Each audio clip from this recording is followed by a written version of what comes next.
जी, नमस्कार दोस्तों। कैसे हैं आप सभी? राधे राधे, सत श्री अकाल आप सभी को।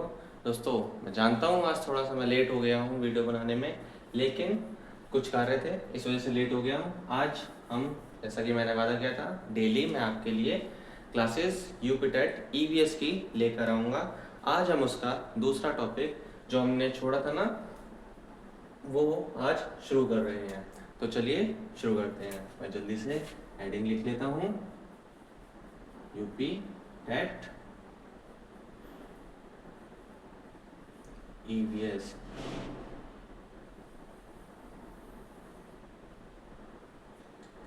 ईवीएस ओके दोस्तों, आज हम पढ़ेंगे जो कल हमने छोड़ा था, biosphere, lithosphere, hydrosphere and atmosphere.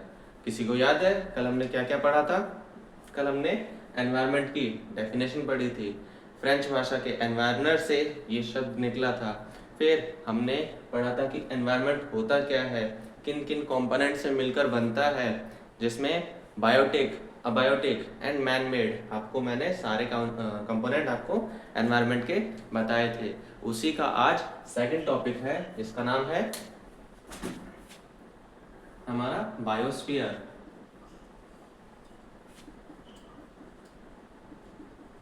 कल मैंने इसका इंट्रोडक्शन थोड़ा सा दिया था, आज हम इसको डिटेल में पढ़ेंगे। क्या होता है बायोस्फीयर, क्या होता है लिथोस्फीयर, हाइड्रोस्फीयर, एटमॉस्फेयर, ये सब क्या होते हैं। तो चलिए शुरू करते हैं। सबसे पहले बायोस्फीयर। बायोस्फीयर का मतलब होता है, जब सर्कल याद है वो जो मैंने आपको बताए थे कल, ये वाला सर्कल बताइए मुझे, ये वाला सर्कल बताइए एंड ये वाला सर्कल बताइए, कौन कौन से सर्कल थे। और ये मिड पार्ट में मैंने आपको क्या बताया था। देखिए, चलिए शुरू करते हैं अपना टॉपिक। ज़्यादा कमेंट में लिखना है इसका नाम, ओके। इसको मैंने एल बताया था, इसको मैंने एच बताया था, और इसको मैंने ए बताया था, और ये जो बीच वाला पार्ट था इसको मैंने बी बताया था। बी मीन्स यही है बायोस्फीयर। लिथोस्फीयर का मतलब होता है स्थलमंडल। स्थलमंडल, लिथोस्फीयर। ये हमारा है जलमंडल, इसको हाइड्रोस्फीयर बोलते हैं।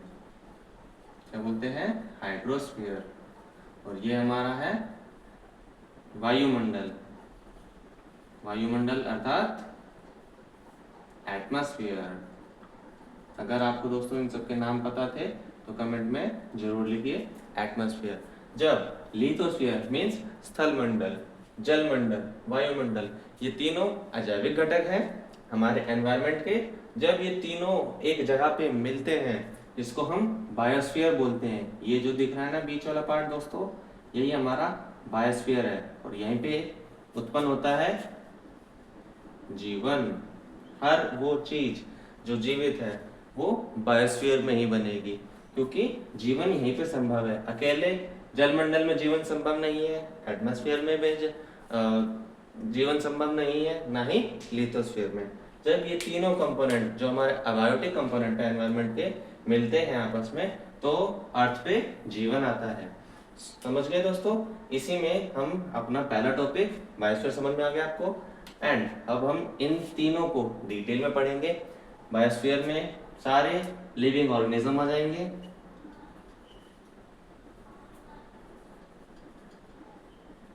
लिविंग ऑर्गेनिज्म, सजीव, जिसको हम बोलेंगे, इन्हीं को हम बायोटिक बोलते हैं। क्या बोलते हैं? बायोटिक। ये नाम याद रखना, यूपीटेट में ऐसे नामों से बहुत ज़्यादा बच्चों को कंफ्यूजन होती है। बायोटिक, सजीव, निर्जीव, ये तो बहुत आसान शब्द है, लेकिन वो घुमाता है बच्चों को, इससे बच्चे कंफ्यूज हो जाते हैं। समझ में आ गया? तो चलिए मैं इसको मिटो देता हूँ। अब हम पढ़ेंगे वायुमंडल।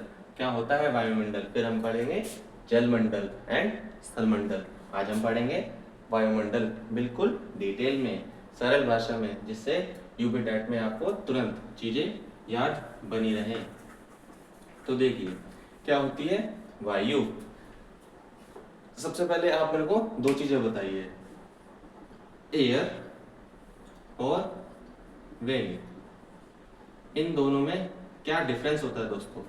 अगर आपको इसका मीनिंग पता है तो कमेंट में जरूर बताएं, एयर क्या होती है एंड विंड क्या होती है। तब तक मैं आपको समझाता हूँ, मैं 1 मिनट का पॉज लेता हूँ। हाँ ठीक है, अब मैं समझा रहा हूँ आपको एयर क्या होती है। एयर क्या है? मिश्रण है। किस चीज का भाई? मिश्रण किस चीज का? मिश्रण है गैसों का, गैसों का, इसलिए बोलते हैं mixture of gases is called yes air। ठीक है, now what is wind? Wind क्या है? विंड का मीन, इन दोनों का मीन हवा ही होता है। हवा बोलूं या फिर वायु बोलूं, लेकिन दोनों में बहुत अंतर है। इसको बोलते हैं, इंग्लिश में इसकी डेफिनेशन है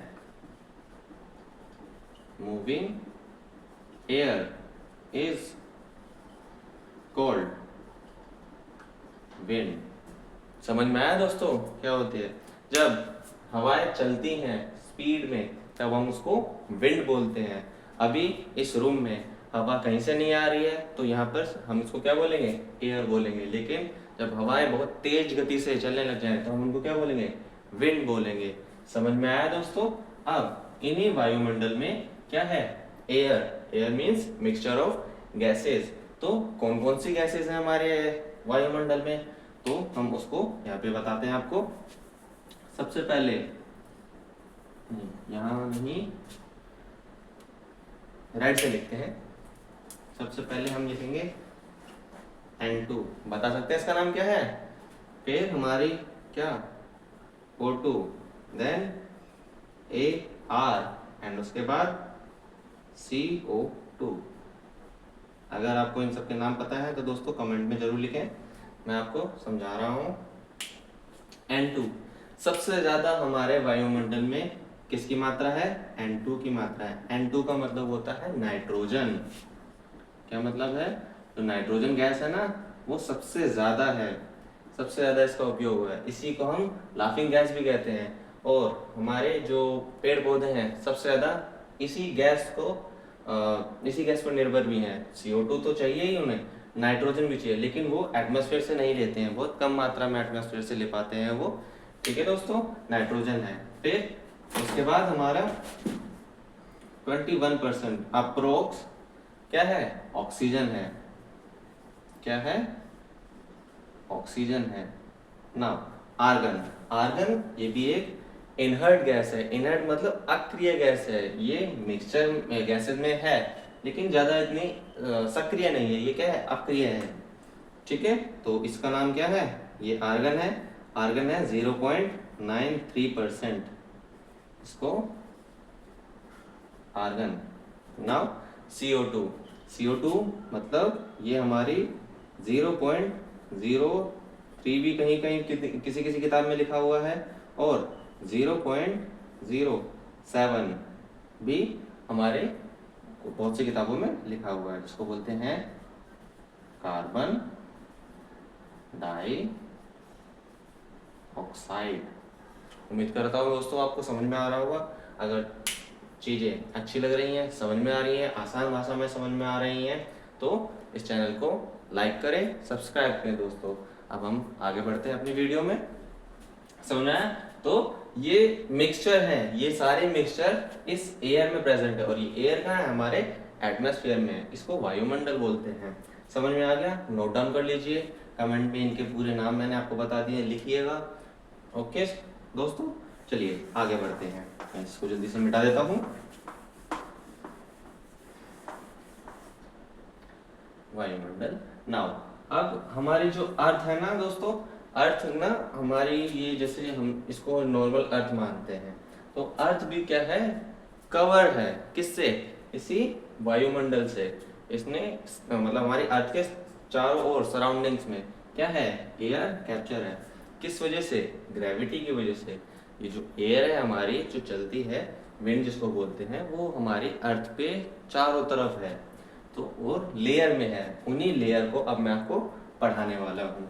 चलिए, ये आपने नोट डाउन कर लिया ना, इसको रब कर रहा हूँ। दो तरीके से समझेंगे हम, कितने किलोमीटर पे कौन सी गैस है, एरिया, एंड कहाँ तक वो गैस है। हम यहाँ पे एक बॉक्स बना रहे हैं आपके लिए। ये हमारी यहाँ पर अर्थ है, और इसको इस तरीके से मैं आपको समझाता हूँ। ये भी क्या है, अर्थ ही है। अर्थ मैंने लिख दिया है। अब इसके ऊपर एक मैं पहले यहाँ से एक लाइन बनाता हूँ, थोड़ी सी तिरछी होगी, बताता हूँ किस वजह से मैंने आपको ये लाइन तिरछी बनाई है।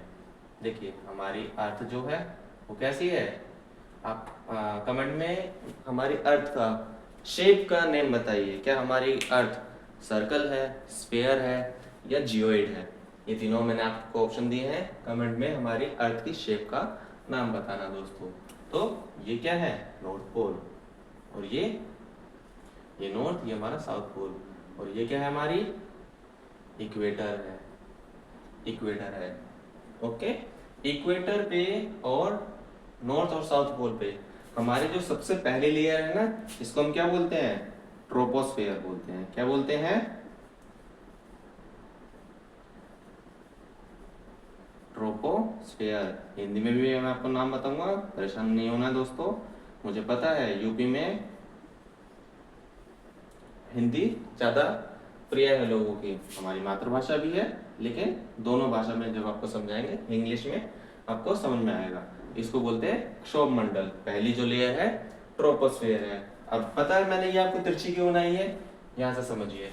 ये जो हमारी एयर हमारे चारों अर्थ पे है, सराउंडिंग अर्थ के, वो कुछ इस तरीके से है। इस तरीके से मीन्स इक्वेटर पे वो सबसे ज्यादा चौड़ी है, एंड जो north pole and south pole है वहां पे बहुत कम उसकी ऊंचाई है। तो यहाँ तक मीन्स यहाँ तक 8 किलोमीटर है। कितनी है, 8 किलोमीटर। और यहाँ पे ये क्या है, मैं इसको समझा देता हूँ आपको। ये हमारे क्या है, पोल है इस साइड, और ये हमारी क्या है, इक्वेटर है। इक्वेटर है, तो इक्वेटर पे इसकी लंबाई कितनी है, 18 किलोमीटर है। एंड पोल्स पे हमारे ट्रोपोस्फेयर की लंबाई कितनी है, ऊंचाई मीन्स वो है 8 किलोमीटर। इसी क्षोभ मंडल में दोस्तों सारी नेचुरल एक्टिविटीज होती हैं।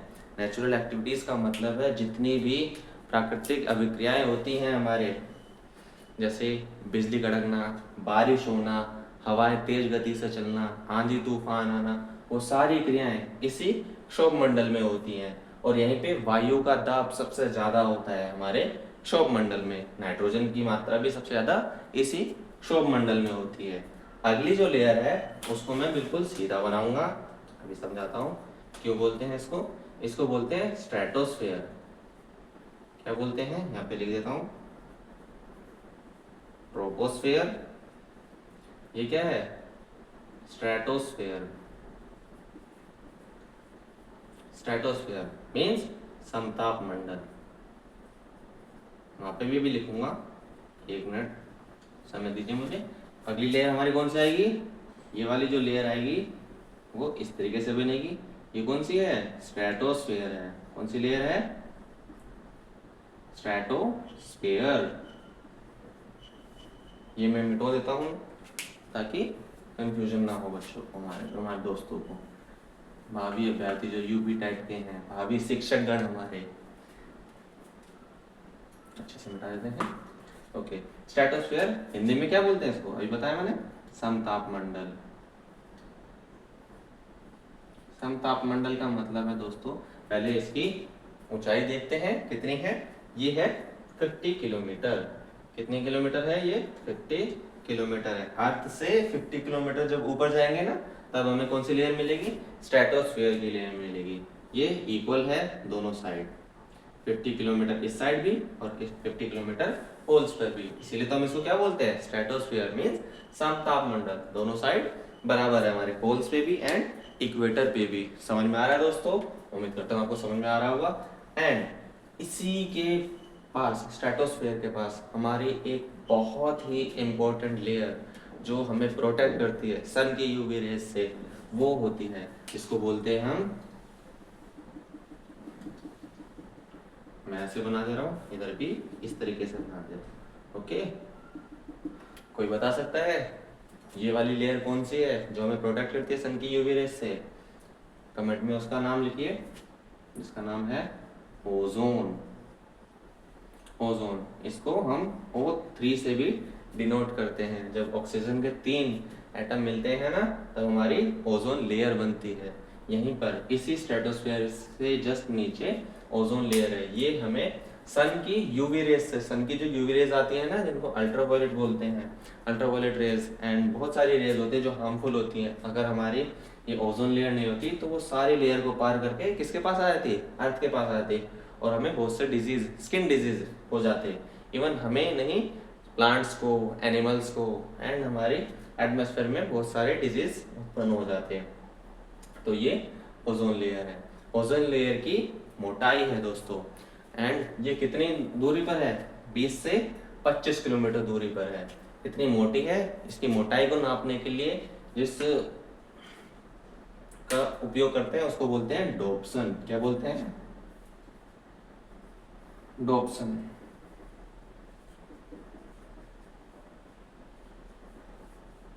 डोप्सन,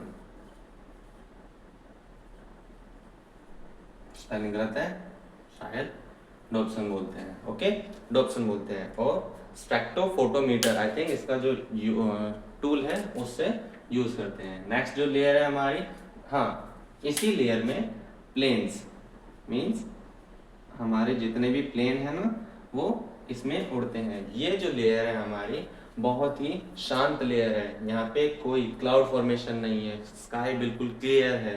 तो ओजोन मीन्स स्ट्रेटोस्फेयर में प्लेन्स को, हमारे जितने भी एयरक्राफ्ट है ना, वो इसी लेयर में उड़ते हैं दोस्तों।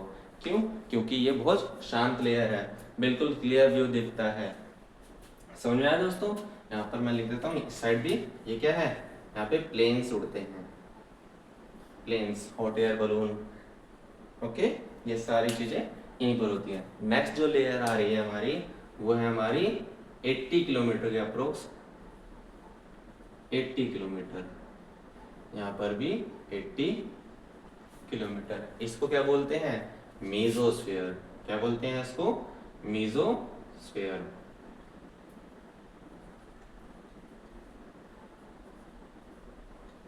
मेसोस्फीयर बोलते हैं। मेसोस्फीयर मतलब इसको बहुत सारी जगह पे नाम अलग अलग है, जैसे आयन मंडल भी बोलते हैं।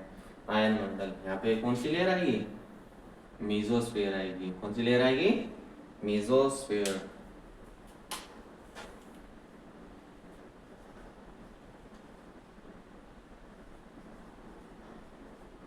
मेसोस्फीयर, इसको हम क्या बोलते हैं? आयन मंडल। साथ के साथ लिखते भी चले दोस्तों, बोर्ड छोटा है मेरा एंड उसी में मेरे को सारी चीजें लिखनी है।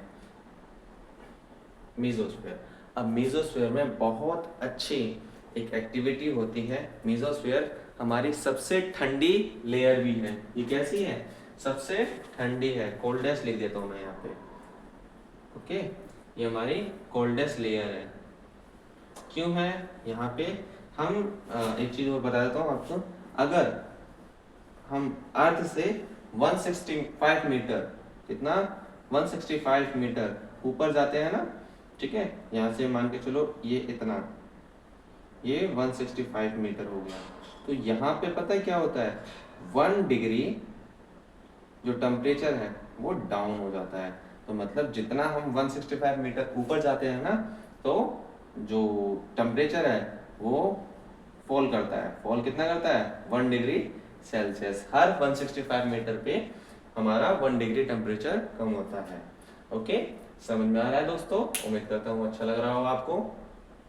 नेक्स्ट जो लेयर आती है, हाँ, इसी में एक नेचुरल एक्टिविटी होती है। जो हमारे मीटियोर्स होते हैं ना, जिनको आप शायद शूटिंग स्टार बोलते हो। क्या बोलते हो? Shooting star. पता है वो क्या होते हैं? वो इसी मेसोस्फीयर में आके, जो हमारे ब्रह्मांड में, हमारे यूनिवर्स में सन के अराउंड मीटियोर्स हैं, जो हमारे प्लेनेट के साथ साथ घूम रहे हैं, मार्स एंड जुपिटर के बीच में जिनकी लेयर है, वो क्या करते हैं, कभी कभी अपनी कक्ष को छोड़कर अर्थ की तरफ आते हैं, तो अर्थ की ग्रेविटी उनको अपनी तरफ खींच लेती है। जब खींचती है, जब अर्थ के एटमॉस्फेयर में वो मीटियोर्स एंटर करते हैं ना, तो बहुत स्पीड हो जाती है उनकी, इतनी ज़्यादा स्पीड हो जाती है कि मीजोस्फीयर तक आते आते उनमें आग लग जाती है। एंड आग ऐसी लगती है कि उनके पीछे ऐसा लगता है कि टेल बन गई है। क्या बन गई है?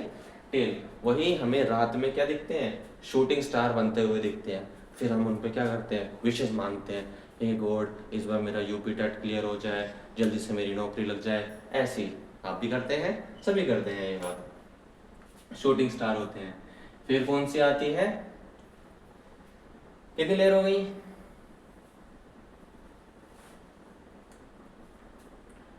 One two three. Mesosphere. Mesosphere के बाद कौन सी आती है? मीजोस्फेयर के बाद कौन सी लेयर आती है दोस्तों, बताएं, जल्दी से बताएं।